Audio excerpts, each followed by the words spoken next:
जय हिंद साथियों, स्वागत है आप सभी का आपके अपने इस YouTube channel star study centre पर। आज के इस क्लास में हम सभी लोग BSc 6th semester botany paper first unit 1 जिसका नाम है सेल बायोलॉजी, इससे इंपॉर्टेंट क्वेश्चंस देखेंगे।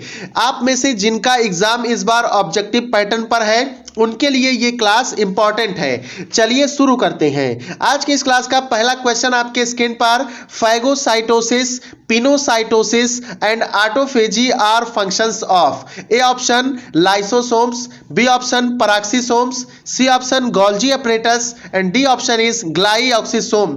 फैगोसाइटोसिस, पिनोसाइटोसिस और ऑटोफेजी की जो प्रक्रिया है, जो फंक्शंस है, ये किसके फंक्शंस हैं? इस क्वेश्चन के लिए आप सभी का ऑप्शन नंबर ए करेक्ट हो जाएगा। Phagocytosis, pinocytosis and autophagy are the functions of lysosome. बात करें लाइसोसोम्स की तो इसे कोशिका की आत्महत्या की थैली भी कहा जाता है, suicidal bag of the cell कहा जाता है। लाइसोसोम्स में हाइड्रोलिटिक एंजाइम्स पाए जाते हैं जैसे हाइड्रोलेजेस, प्रोटीएजेस, ईटीसी। चलिए अगले क्वेश्चन पर चलते हैं। दूसरा क्वेश्चन आपके स्क्रीन पर, क्वेश्चन नंबर 2 देखिएगा। The size of chloroplast is about. Plant cell में जो क्लोरोप्लास्ट पाया जाता है, हरित लवक पाया जाता है, उसकी साइज कितनी होती है? तो लगभग 4 से 6 माइक्रोन होती है। ऑप्शन डी इस क्वेश्चन के लिए राइट आंसर हो जाएगा। आइए चलते हैं अगले क्वेश्चन पर। अगला क्वेश्चन देखिएगा, question number 3। The ribosomes are present in the cell. A option is on the endoplasmic reticulum, B option in the cytoplasm, C option both A and B और D option none of the above. बात करें साथियों ribosomes की तो इन्हें protein factory of the cells कहा जाता है। ये अवसादन गुणांक के आधार पे 2 प्रकार के होते हैं, एक 70S राइबोसोम्स होते हैं और एक 80S राइबोसोम्स होते हैं। इसमें जो यस लिखा रहता है उसका अर्थ स्वेटबर्ग इकाई होता है, स्वेटबर्ग यूनिट होता है। अब यदि बात करें राइबोसोम्स की तो ये जो राइबोसोम्स होते हैं ये कोशिका के अंतःप्रद्रव्य जालिका की सतह पर पाए जाते हैं, जिससे RER रफ एंडोप्लाज्मिक रेटिकुलम का निर्माण होता है। और ये prokaryote as well as eukaryote के केस में साइटोप्लाज्म में भी बिखरे हुए पाए जाते हैं। इसलिए इस क्वेश्चन का जो राइट आंसर हो जाएगा ऑप्शन सी करेक्ट हो जाएगा, बोथ ए एंड बी। चलिए अगले क्वेश्चन पर चलते हैं। अगला क्वेश्चन आपके स्क्रीन पर, which of the following do not play a role in intracellular movement. Intracellular movement में कौन सा निम्नलिखित में से रोल प्ले नहीं करता है? राइट आंसर इस क्वेश्चन का ऑप्शन ए हो जाएगा, इंटरमीडिएट फिलामेंट्स, माइक्रोट्यूब्यूल्स। ये क्या करते हैं? इंट्रासेलुलर मूवमेंट में कोई भी रोल प्ले नहीं करते हैं। अगला क्वेश्चन साथियों स्क्रीन पर 5 नंबर का, the middle lamella of cell wall is composed of. आप सभी लोग जानते हैं जो कोशिका भित्ति होती है ये exclusively found in plant cells और इसमें 3 लेयर होता है। पहली लेयर होती है प्राइमरी सेल वॉल, दूसरी लेयर होती है मिडिल लैमेला कहा जाता है और तीसरा जो है कुछ हायर प्लांट्स में इसको सेकेंडरी सेल वॉल कह देते हैं। तो जो प्राइमरी सेल वॉल होती है वो सेल्यूलोज, हेमी सेल्यूलोज और पेक्टिन की बनी होती है। मिडिल लैमेला की बात करें तो कैल्शियम और मैग्नीशियम पेक्टेट का होता है और कुछ अमाउंट में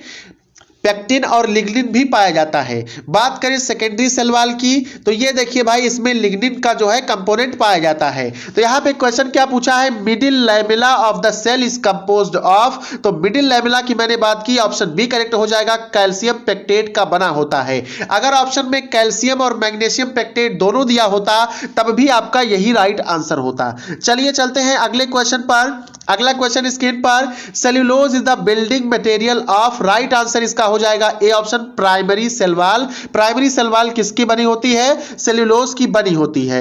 अगला क्वेश्चन स्क्रीन पर, question number 7, lignin is not present in which part of the cell. कोशिका के किस पार्ट में लिग्निन प्रेजेंट नहीं होता है? तो प्राइमरी सेल वॉल में लिग्निन प्रेजेंट नहीं होता है। ऑप्शन सी यहां पर इस क्वेश्चन के लिए राइट आंसर, करेक्ट आंसर हो जाएगा। अगला क्वेश्चन देखिएगा, क्वेश्चन नंबर 8 आपके स्क्रीन पर, a botanist who proposed the cell theory.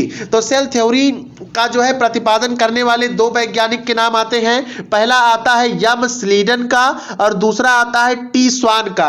अब इसमें अक्सर कंफ्यूजन होता है कि कौन बॉटनिस्ट है और कौन जूलॉजिस्ट है। तो यम स्लीडन में देखिए, यम से क्या हो जाएगा भैया? मेथी हो जाएगा। और मेथी क्या है? एक प्रकार का वनस्पति है। तो वनस्पति से वनस्पतिज्ञ या बॉटनी से बॉटनिस्ट। तो यम से मेथी और यम स्लीडन स्लीडन क्या हो जाएंगे? ये बॉटनिस्ट हो जाएंगे। इस क्वेश्चन का राइट आंसर हो जाएगा ऑप्शन नंबर सी, स्लीडन। जब जूलॉजिस्ट पूछे तो टी स्वान आप लोग नाम सुने हैं, स्वान आप लोग इस तरह से लिखते हैं, तो स्वान क्या है? ये जूलॉजी से रिलेटेड है, एनिमल है, तो एनिमल से रिलेटेड यहां पे जूलॉजिस्ट जब पूछेगा तो टी स्वान बताएंगे। यहां पे बॉटनिस्ट पूछा है, इसीलिए हम एम स्लीडन जो है ऑप्शन सी यहां पर राइट आंसर होगा। चलिए भैया अगले क्वेश्चन पर चलते हैं। क्वेश्चन नंबर 9 आप सभी के स्क्रीन पर, which one is A double membrane organelle? इनमें से कौन सी ऑर्गेनली है जिसके पास डबल मेम्ब्रेन पाया जाता है? ए ऑप्शन है लाइसोसोम्स, मैंने आपको बता दिया suicidal bag of the cell कहलाता है। बी ऑप्शन है माइटोकॉन्ड्रिया, ये जो माइटोकॉन्ड्रिया होती है इसको power house of the cell कहते हैं और इसमें दो मेम्ब्रेन पाई जाती है, पहला इनर मेम्ब्रेन जो अंदर की ओर होती है और जो बाहर की ओर मेम्ब्रेन होती है उसको आउटर मेम्ब्रेन कहते हैं। इनर और आउटर के बीच में कुछ स्थान होता है, खाली स्थान, जिसको इंटर मेम्ब्रेन स्पेस कहते हैं। बात करें एंडोप्लाज्मिक रेटिकुलम की तो ये दो प्रकार की RER और SER, और राइबोसोम के बारे में सभी लोग जानते हैं कि ये क्या है? Protein factory of the cell है। तो यहां पे डबल मेम्ब्रेन ऑर्गेनली पूछा है, only and only option B will be the correct answer. Mitochondria क्या है? एक डबल मेम्ब्रेनस स्ट्रक्चर है सेल क्या। अगले क्वेश्चन पर चलते हैं। The position of two centrioles in relation to each other is at right angle in, ये लोअर प्लांट सेल में भी और एनिमल में भी, इसलिए इस क्वेश्चन का राइट आंसर हो जाएगा option number D, A and C both, है ना। चलिए अगले क्वेश्चन पर चलते हैं साथियों।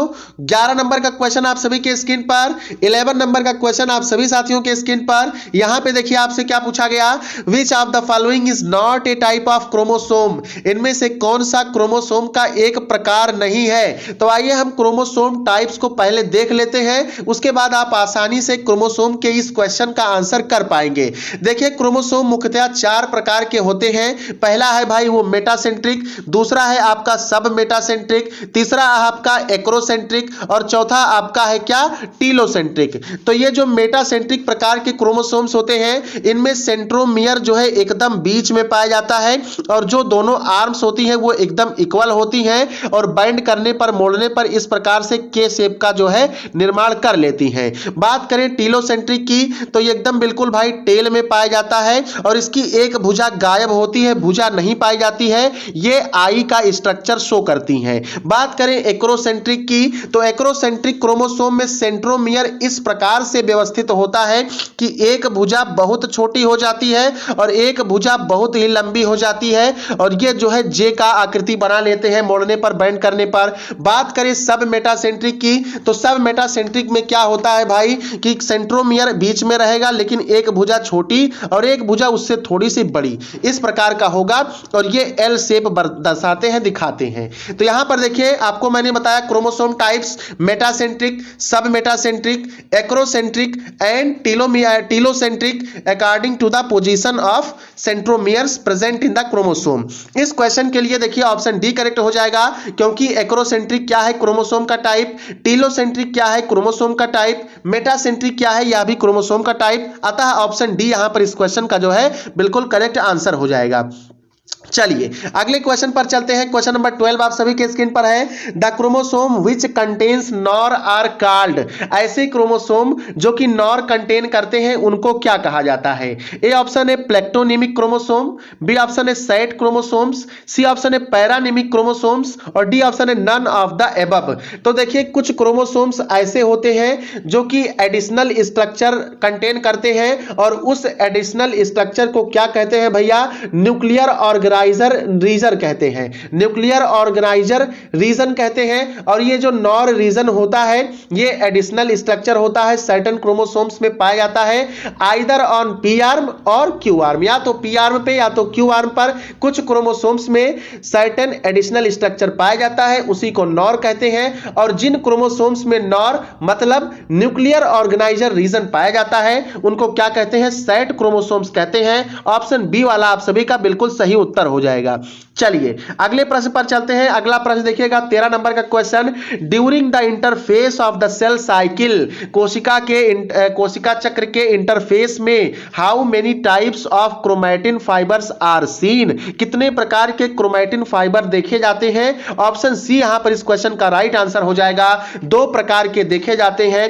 पहला जो क्रोमैटिन फाइबर होता है वो हेटेरोक्रोमैटिन होता है और दूसरा जो क्रोमैटिन फाइबर होता है वो यूक्रोमैटिन होता है। बात करें हेटेरोक्रोमैटिन फाइबर की तो इसको नॉन ट्रांसक्राइबिंग और लेट रेप्लिकेटिंग क्रोमैटिन फाइबर्स के नाम से जानते हैं, और बात करें यूक्रोमैटिन की तो इसको अर्ली ट्रांसक्राइबिंग या फिर अर्ली रेप्लिकेटिंग क्रोमैटिन के नाम से भी जाना जाता है। इस क्वेश्चन का ऑप्शन सी आपका करेक्ट आंसर हो जाएगा।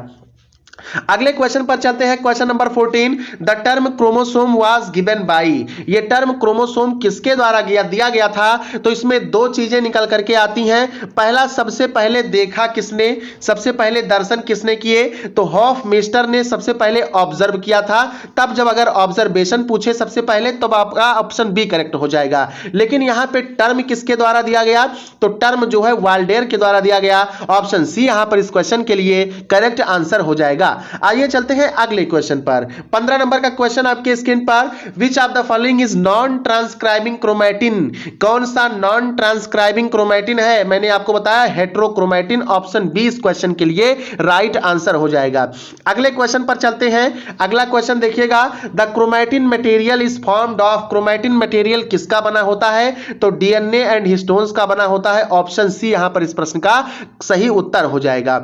अगला क्वेश्चन देखिएगा 17 नंबर का question, the term chromosome literally mean, chromosome का लिटरली मीनिंग क्या होता है? तो ये कलर्ड बॉडीज होती हैं। ऑप्शन नंबर ए यहां पर इस क्वेश्चन का करेक्ट आंसर हो जाएगा। अगला क्वेश्चन स्क्रीन पर आप सभी के क्वेश्चन नंबर 18 देखिएगा, pairing of 2 homologous chromosome is called, तो सिनेप्स कहते हैं। ऑप्शन ए यहां पर इस क्वेश्चन का करेक्ट आंसर हो जाएगा। अगला क्वेश्चन देखिएगा क्वेश्चन नंबर 19 साथियों, karyokinesis is the division of, karyokinesis किसके डिवीजन को कहते हैं? तो न्यूक्लियस के डिवीजन को कहते हैं। ऑप्शन ए यहां पर इस क्वेश्चन का जो है राइट आंसर हो जाएगा। अगले क्वेश्चन पर चलिए। अगला क्वेश्चन देखिए क्वेश्चन नंबर 20 स्क्रीन पर आप सभी के, न्यू सेल्स, नई कोशिकाएं, need to be produced for, है ना, नई कोशिकाओं का उत्पादन, ठीक है, वृद्धि क्यों हो, किसके लिए हो? रिपेयर के लिए, रिप्लेसमेंट के लिए, ग्रोथ के लिए, या फिर ऑल ऑफ द एबव? इस क्वेश्चन का जो राइट आंसर हो जाएगा साथियों ऑप्शन डी हो जाएगा। नई कोशिकाएं जो है need to be produced for repair and for replacement and for C option is growth. So the right answer for this question will be the option number D, correct answer all of the above. अब यहां पर एक question important और आप लोग याद रखिएगा कि इनमें से कौन सी कोशिकाएं क्या है, नॉन डिवाइडिंग होती हैं, विभाजित नहीं होती हैं। तो जो न्यूरॉन सेल्स होती हैं वो जो है नॉन डिवाइडिंग सेल्स होती हैं। इंपॉर्टेंट है, याद रखिएगा, आपसे कहीं भी कभी भी पूछा जा सकता है। इसीलिए कहा जाता है सर पर हेलमेट लगाइए, क्योंकि जब सर की कोशिकाएं, हेड की कोशिकाएं जब क्षतिग्रस्त होती हैं तो बहुत कम चांस होता है कि वो जो है रिकवर हो जाए, रिकवरी मिल जाए। उम्मीद करते हैं सभी प्रश्न आपको समझ में आए होंगे। 2 बातें कहेंगे।